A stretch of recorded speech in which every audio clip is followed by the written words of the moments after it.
Hello student, quick learning channel को स्वागत करुच्ची।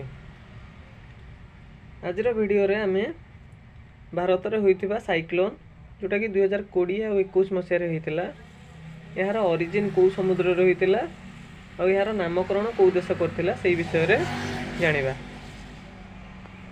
तो वीडियोटी इंपोर्टेंट अछि, छोटो वीडियो किंतु इंपोर्टेंट अछि,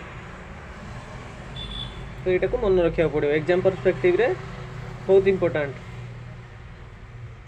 फास्ट है आमर यास यासटा कौ राज्य को आमर हिट करथिला ना ओडिशा और वेस्ट बेंगल। एटा कोठी ओरिजिनेट हेतिला ना बे ऑफ बेंगल रे। यार नामकरण किए करथिला ना ओमान। ताले आमर रहिला ओडिशा वेस्ट बेंगल रे यासटा किए नामकरण करथिला ना ओमान रे। नेक्स्ट आस आमर टौकेट टौकेट आमर महाराष्ट्र गुजरात रे हेतिला और यार नामकरण किए करथिला ना म्यांमार। जेहेतु महाराष्ट्र गुजरात आमर पश्चिम रे रहउची तले किए करथे को समुद्र रे होइतिला ना अरबियन सी रे। नेक्स्ट आसला निभर निभरटा तमिलनाडु और पुडुचेरी रे होइतिला। एहा बे ऑफ बेंगल रे होइतिला और यार नामकरण किए करथिला ना ईरान। इंपोर्टेंट अछि निभर ईरान रे। नेक्स्ट आसला निसर्ग निसर्ग एटा आमर भारतीय ना सहित मिसुची प्राय किंतु एटा भारत रे न होई कि किए देइतिला यार ना बांग्लादेश। यह होइतिला कोठी ना महाराष्ट्र और गुजरात रे। और महाराष्ट्र गुजरात आज बिफोर आमे सेटा कोठी हेतिबो ना अरबियन सी रे ही हेतिबो।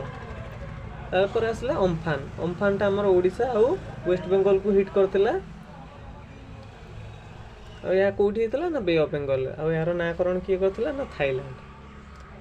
नेक्स्ट आस गुलाब गुलाब ओडिशा और आंध्र प्रदेश रे बे ऑफ बेंगल रे ओरिजिनेट हेतिला और यार नामकरण पाकिस्तान करथिला गुलाब पाकिस्तान। नेक्स्ट शाहीन शाहीन आमर ओमान और ईरान रे हेतिला। एटा भारत रे न हेले भी जेहेतु एटा रिसेंट थिला एग्जाम पर्सपेक्टिव पई एटा इंपोर्टेंट अछि, तो मन रखिबो। शाहीनटा कोठी हेतिला ना ओमान और ईरान रे और एटा कोठी हेतिला ना अरबियन सी रे। नेक्स्ट यार नामकरण किए करथिला ना कतर।